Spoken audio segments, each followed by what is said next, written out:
I'm ready to go, mate, to be honest. Can I get a sip of water? I burnt my fucking tongue on the last tee from the last take because I was trying to get the Sonder logo in. So I was like, oh, I got to take a drink while we're doing the interview. I ended up burning my tongue.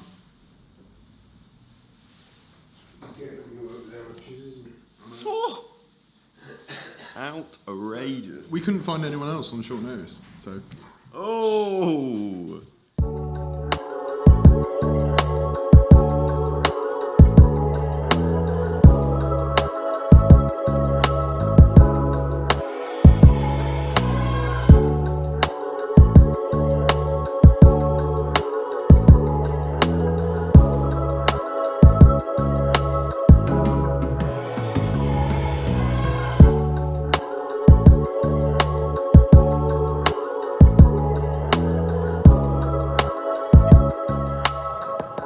So the first question is, what's it like as a young person trying to get businesses to take you seriously as a professional? Getting businesses to take you seriously just comes down to what work you do. Not every business is going to want to work with you. That's just quite simple. Everybody has different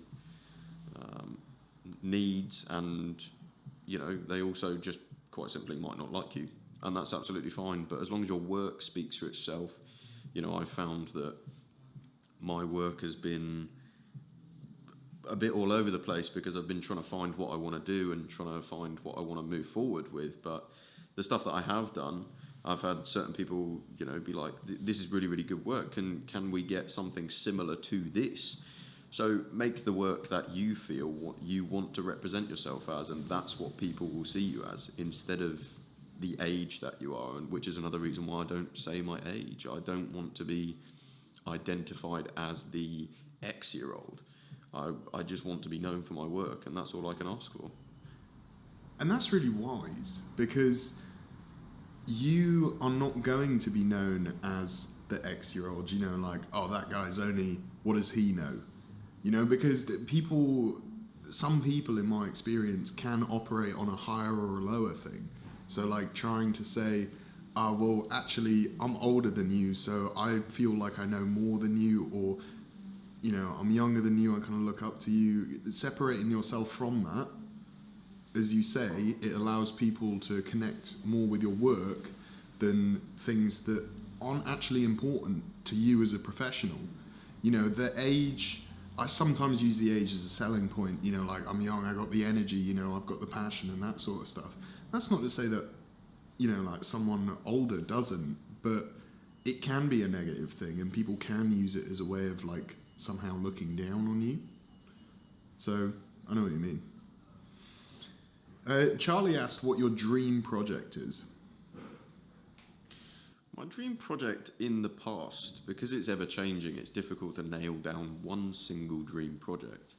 But my dream project in the past has been making one feature film just in my life, and I'd hope to make more, but at least one. I just, I can't begin to imagine the, excitement and joy that you would have with like premiering a film and then sitting in the cinema with, just all these people that have come to see your work, and they are there for you and the story that you've created. So that's one of my dream projects. I can't, like I say, it's always changing, so it's difficult to nail down one. But that is definitely one that I've wanted since I started my journey, and I don't think that will really go away. And what about, are there any goals that you had that you've achieved already? Getting paid to do video work. When I first started, I saw it as this, like, it's such a saturated industry, and when you first start out, you're like, oh, I'll do work for free, like my first paid job, I got paid in pizza. I got like, the pizza was probably about equivalent to £12 or something like that. So to be fair, it was like, I guess in all, I probably got about 60 quid from it in pizza. But back then I was like, people are, although it wasn't money, it was like, oh, okay, so people are giving me something in return for what I'm doing for them. they're seeing you as valuable. Exactly. And now I've got to the stage where I can get physical money for my services. I've approached people and said, you know, okay, so what do you want? They give me, you know, what they want, and I can say, okay, so this is the kind of budget that you'll be looking at, and they, you know, they weigh up if it's worth it. And certain people have said yes, certain people have said no. But I think, like I say, when I first started, the biggest goal was just being paid to mess around with cameras was like, I looked at it as like this big thing that would take ages to get to. But, you know, it turns out that I've just been very fortunate in the things that I've done, and it's been able to allow me to get more. And not only that, like, by the time that you're actually at the level where you can get paid, you realise how much more it is than just messing about with a camera. You know, there's a lot of people who, you know, like buying like entry-level cameras, you know, like messing about with it. But you see the difference. It's night and day. When you've spent years with that entry-level camera, or, you know, like working on it, by the time you're at the level at which you're like, no, I really should be getting paid for this, you've spent years developing the skills necessary to do the job and actually do it well. A lot of people, you know, I'm sure you found in your experience as a colorist, they don't actually understand like what goes into making something visually look nice. Yeah, definitely. I mean, as regards the colouring side of stuff, the colour's very much something that people don't think about quite a lot of the time.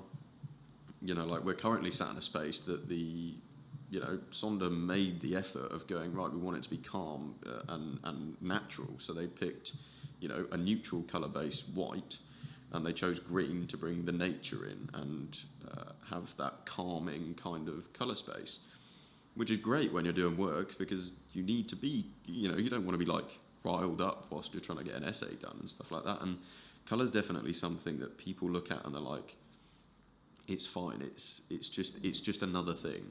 But actually it's a separate thing that I personally, obviously I would, but I personally believe needs to be looked at.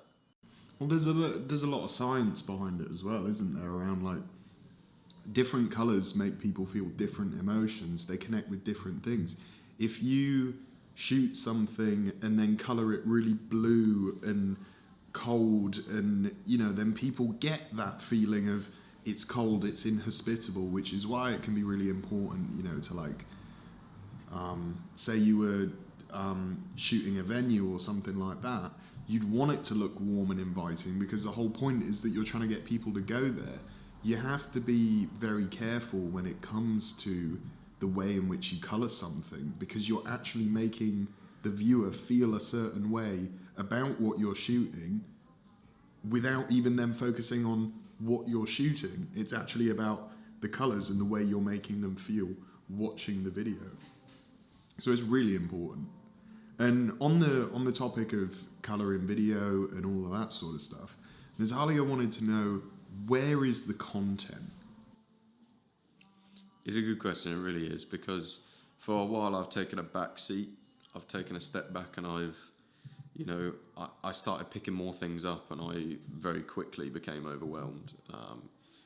I had it in my mind that starting uni would just be another day. You know, you wake up, you go, and you come back. But actually, even the kind of terms of basic lessons and lectures were really quite, you know, like, oh, this is actually quite a lot to get your head around.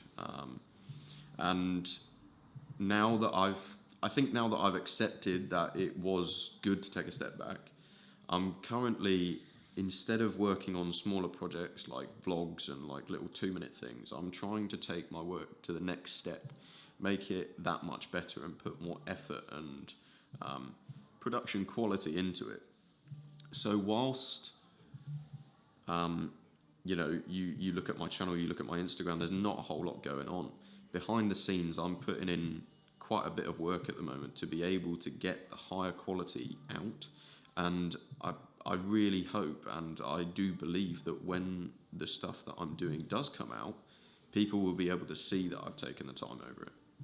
Well, I mean, because you're ultimately, the end product, the care that you put in now, It's so much better to take time over something and pay attention to the finer details than it would be just to go, oh, I haven't posted in a while, let me get something out there.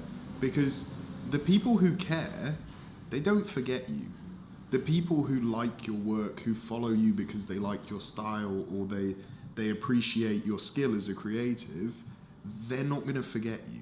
And when you release that video that you've spent the extra time on, you've worked harder at to try and perfect the color, to try and, work on those smaller things, the little subtleties in the edit, that will make their love for your work so much better, because they'll be like, "What? Look at how great this is," and they'll be like, "This is why I like Whillan, because his color." I wouldn't want to presume, but for me personally, I just love, like you might not see anything from you in a little while, and then you drop something, and it's like. And then you have this moment where you're like, I thought I was better than I am because I've just been shown that actually there's people out there who are working to a much higher standard than I am. I mean, I do appreciate that. I mean, it eventually it kind of just comes down to it. Films aren't made in a weekend. Films take, like nearly up to a year to plan. Obviously it's a much higher scale stuff, but they take so much more time for a reason. You can't just wake up one morning and go, right, I'm going to go film a feature film. That's not how it works. You have to organise things. You have to take the time and get the quality over.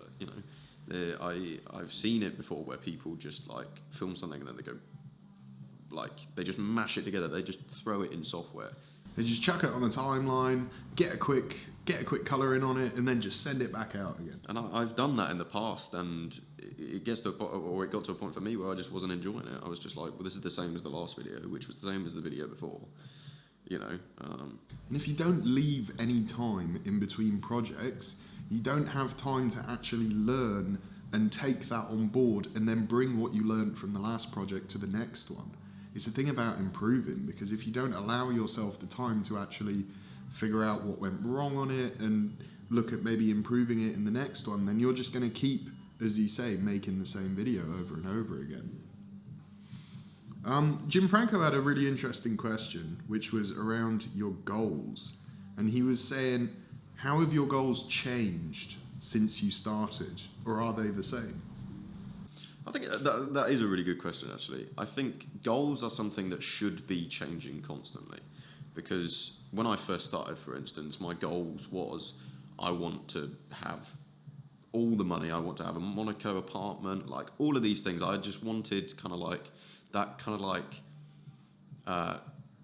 almost childish, like I want everything. But now when I look at goals, instead of it being this very vague, like, this thing off in the future that I'm going to do, instead of that, I'm now making goals that are smaller, but I haven't forgotten what I want. So the goals that I make now are the goals that are stepping me towards, like they're making, each one gets me a little bit closer to the end goal. So instead of just going, right, this is what I want, and having no idea how to get there, I go, right, okay, so I want to be a camera op on a documentary. So what am I going to do? I'm going to ask people if I can be a camera op on their documentary. That's the first step, just asking people. Then you do a couple of jobs. And then after, if you do it and just work in small steps, eventually you'll be able to have that. But you have to take the smaller steps to be able to get the bigger things. And on top of that, that's how anybody gets anywhere. You hear a lot of people say it's the journey, not the destination, and a bunch of kind of I don't want to say cliches, because that almost makes it sound like they're not true, because they are. But you hear those phrases, and over time in your own experience of life, you actually go, no, the person who came up with that knew exactly what they were talking about. You realise that actually it is the journey. There's literally no way in which, if you just, as you said, picked up a camera, started shooting commercial videos, started shooting feature films with no experience, you just wouldn't be good. You'd be bad, or maybe you'd have a natural talent for it, but there'd be things that were out of your awareness because you hadn't practiced your skill. And I think your acceptance of the fact that it's going to take you a while to get to the place that you want to be, and that doesn't mean that you can't achieve things in the short term, but you stay focused on the long term, which is something I've always seen about you. Your focus in terms of what you want for your life and for your future never changes. The only thing that changes is, as time goes on, The next step. the next step is defined to you, because you can only, at any given moment, you can only make your decisions based on the information you have at the time. Say a month goes by, 2 months goes by, you do a job or something, all of a sudden you've got new information from that job, and you can use it to better inform your decisions around how you're going to get to your end goal. I think I've been told by people before that once I make my mind up on something, I'm quite stubborn.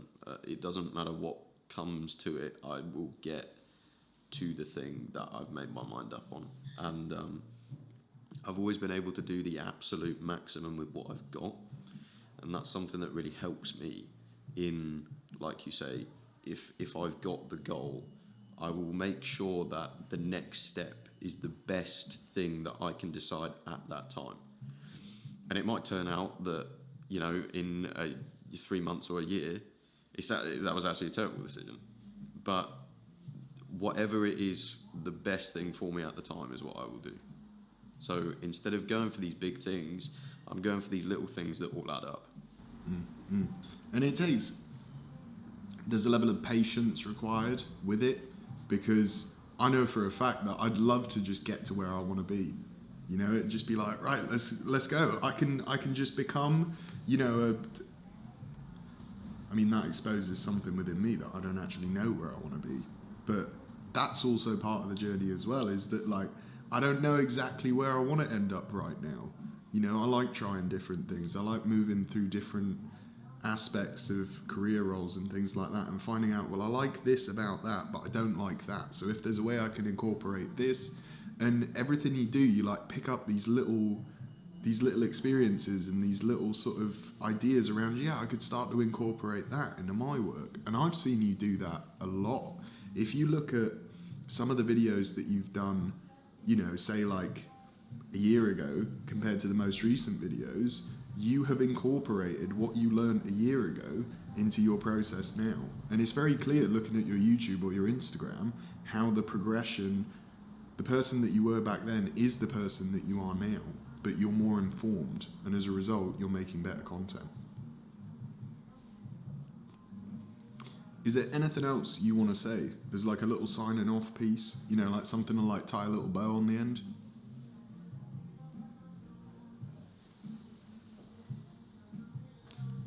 This episode was brought to you by Sonder Coffee's co-workers. No, you can't say that because they didn't pay us. You can't put the R. Oh no!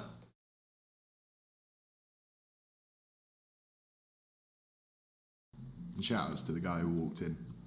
Yeah, that was just a bit jokes. That's classic. I mean, he walked in, he saw the setup, he saw everything that was going on, and he just kind of like, he just walked backwards out of the room.